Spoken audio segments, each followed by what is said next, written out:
I can hear you.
Yes. I live in the area. I received the notice, so I won't be participating in this hearing. Yes, I'm declaring a conflict for item number 19.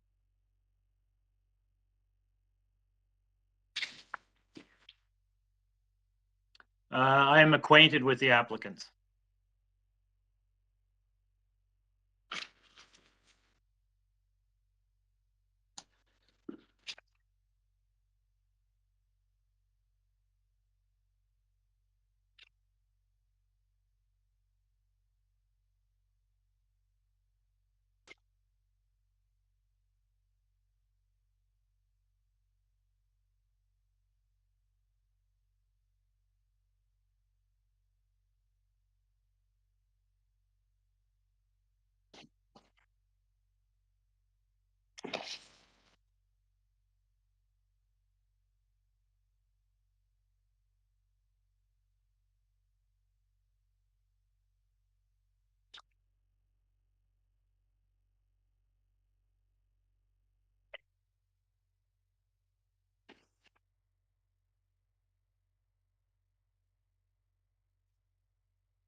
Yes, hello?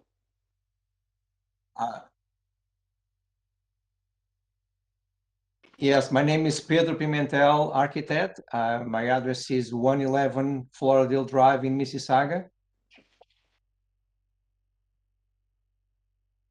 Well, just came to my attention that because this project has been done multiple zoning reviews through the last year, that the first zoning review that was made had one variance for the rear yard setback that somehow got missed on the notice.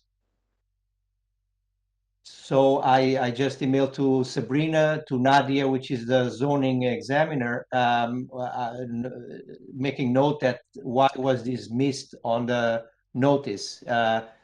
It's a rear yard setback minimum required 6.52 meters, and we are providing 2.32.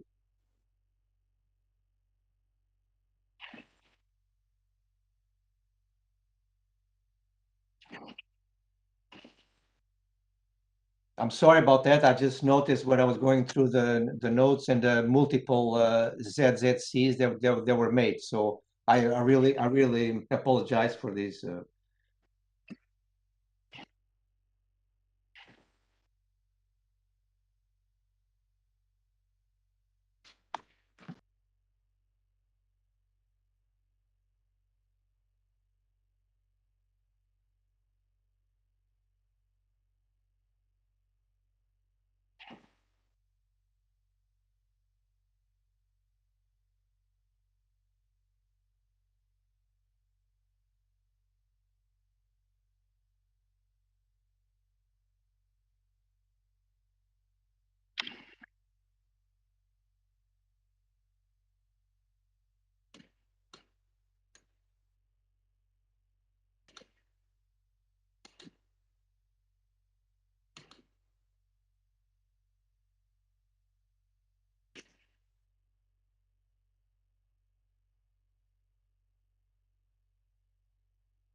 Hello? Hello?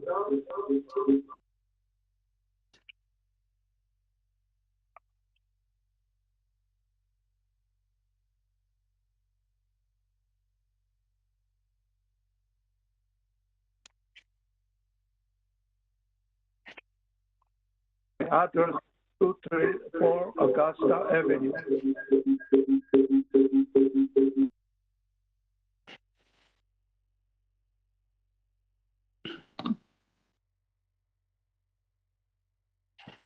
Address 234 Augusta Avenue.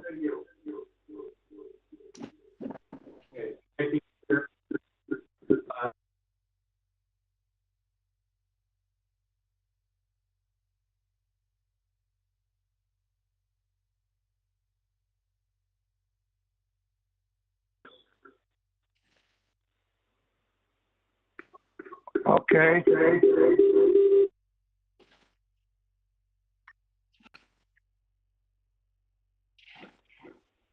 Yes, I am.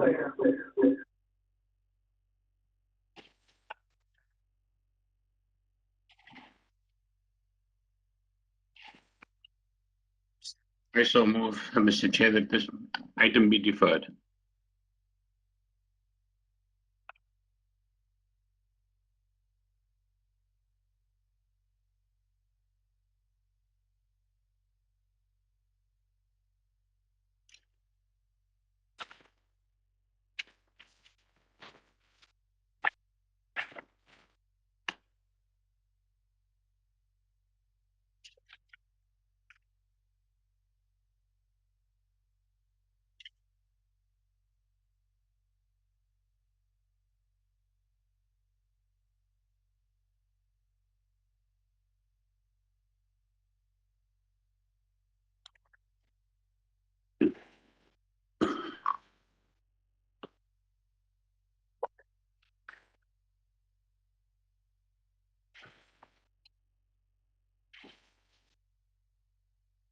Good morning, Mr. Chair. Can you hear me okay? Thank you, sir.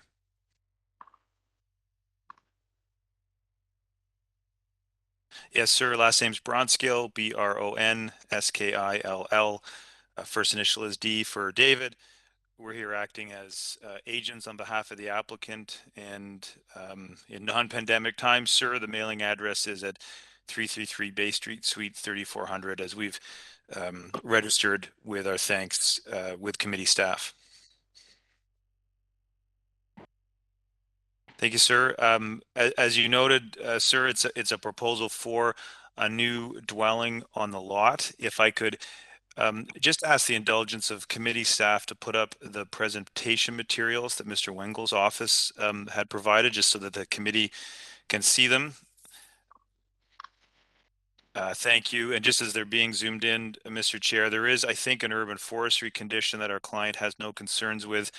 And because of the length and depth variances that I will go through with the committee, we would also suggest a condition that any approval be substantially in accordance with the plans. And I'll explain that as I go through in particular the length and depth variances that are before you, Mr. Chair.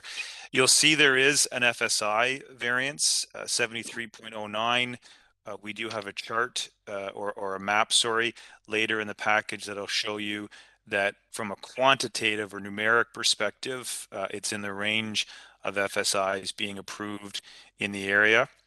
You'll note the length and depth variances, Mr. Chair, 26.06 for length, 26.52 for depth. The way these are measured, Mr. Chair, is for length, it's measured along the lot center line from the front of the basement garage to the back of the excavated deck. And when I talk about the actual floor plans, you'll see that they're actually more in keeping with the actual zoning length of 17 meters. Similarly, the depth, 26.52, it's measured from the front yard setback, again, to the back of the excavated deck. In terms of height, Mr. Chair, there are two aspects of the height variance. One is a variance to the old bylaw that I hope will fall away soon, given what used to be a recent decision of the tribunal on the height provisions in 569/2013. But importantly for the committee here, there's no height variance to the top of roof. The 11 meters is being met. There are what I would call front wall height variances, 10.55. And again, you'll see them on the plans when I get to them. These are what are for a stair projection on the third floor. And because the stairs are perpendicular to the front lot line, they actually count then as front walls. But I'll show them to you on plans in a moment so you can understand that it's not actually the front wall of the house for which this variance is sought. It's for the stair projection that's stepped back from both the front and the rear to get to the third floor. So with that as opening, if I could ask staff to quickly turn to the second page, as is often shown on these for you, there's the existing house in green, the zoning envelope in red, and then the house as shown. you can see that the back corner of the house basically lines up with the adjacent structure at 40. There's then the 1-story projection and then an outdoor room with the basement excavated below it. We've then included a front elevation so you can see the height, and then the map of densities as I promised, showing it's within the range of numeric densities. And then we also included a length map showing that there have been length variances approved in the area, but we think this may not be the right comparison because it's excavated below, but the length on the ground floor and second floors is more in keeping with the zoning permission.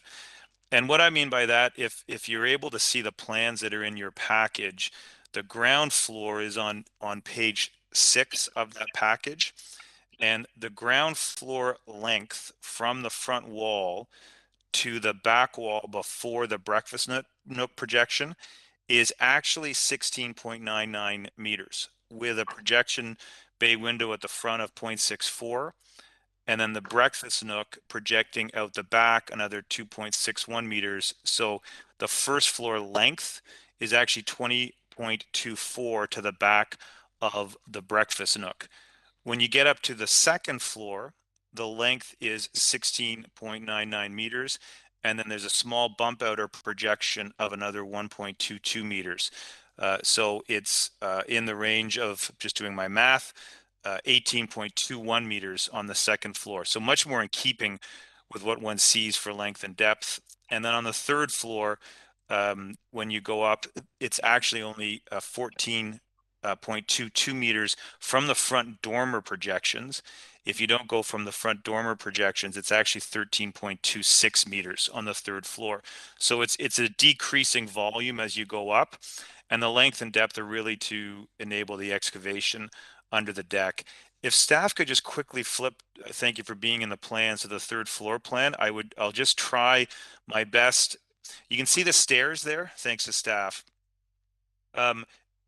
Because those walls extend out from the roof structure, they technically face the street and face the rear.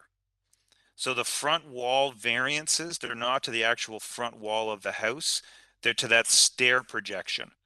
And so again, yes. Thank you, sir. I'll stop there.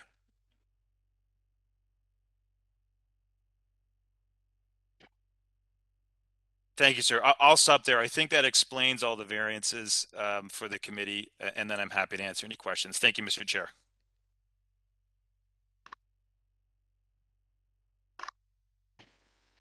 We're here. Yeah. It's Haley Gillis, and we're at 40 Glen Eyre Road. Yeah. So we bought that house. One of the beauties, one of the reasons why we bought that house is because it is the only house in the whole neighborhood that doesn't have a house situated right behind us. So privacy was a very big concern for us. And as the plans show, the length of the dwelling is going, it's only allowed to be 17 meters, and they're proposing 26.6 meters. I don't understand all the jargon, the architectural jargon that was just explained, but we have an issue of the house being extended. Right now, the house situated there cannot see into our property. We're concerned about windows, we're concerned about landscaping, we're concerned about the dwelling going further than it is allowed to be from a privacy standpoint. So that's one thing. The setback as well and the size of the dwelling are coming too close as well. Another concern that we have is the red brick road on Glen Eyre Road. Also one of the beauties of the neighborhood, it's the only block that has this red brick cobblestone road, and we've reached out to Councillor Josh Matlow, and he has told us, he hasn't written a full response back, but he said that it is the property owner's responsibility to put it back. The city does the work, but the property is supposed to pay for that to be put back properly the way it was. before construction started. So that is a concern, and we would like that in writing before anything goes ahead. We've spoken to most of our neighbors, and we would all appreciate that in writing, that that happens. And we're just very concerned with the length of the house, windows. It looks like it's going too far back and can fully see into our property. It shows on this diagram that it's significantly longer than the back of our house. So it exceeds quite a bit. And that's a major concern, and we don't want any construction happening until we have, again, everything in writing, showing exactly windows, what they can see in. There's a very big tree that separates our property right now, and he said something about there's no tree situations or forestry. That is a tree that has, I don't know if there's one or two, I'm not there right now, but those trees are always have been an issue. We did our backyard and we couldn't cut anything away. So those trees should be kept there for privacy reasons. So that's another issue. So it's the length, it's the windows, it's the forestry landscaping, and the setbacks coming close to our property and the property next door on the other side of theirs is our biggest concern. And we want everything in writing, that everything will be done properly as proposed, how we are proposing it as well.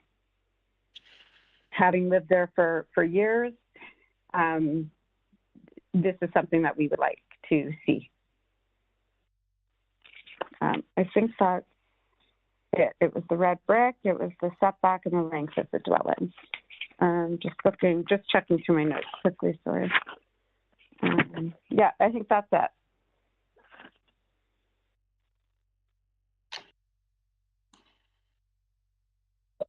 Yes, Mr. Chair, I'm here. Thank you.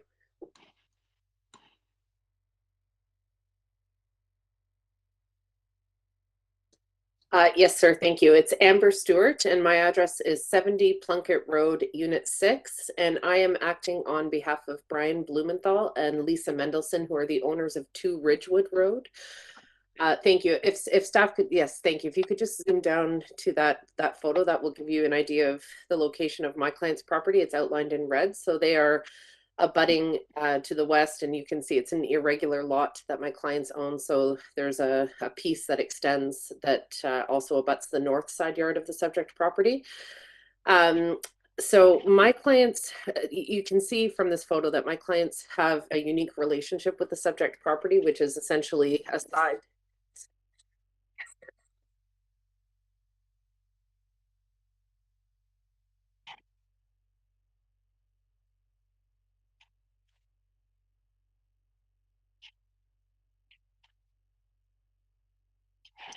Sir, you're correct that the subject property is outlined in blue, and then my client's property is outlined in red. So the side yard of my client's property abuts the rear yard of the subject property.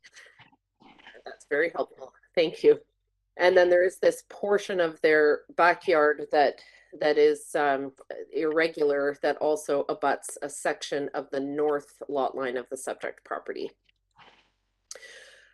So I've outlined my client's concerns in the letter, and there were also some preliminary questions, some of which we've had some additional clarification and some of which we still have questions about.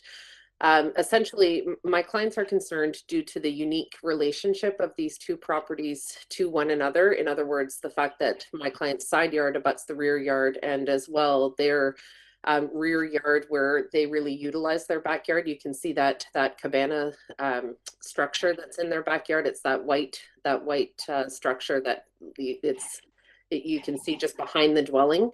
So those are very close to the backyard of the subject property, where of course they will have some significant amenity features such as a pool and a 4-meter tall rear cabana.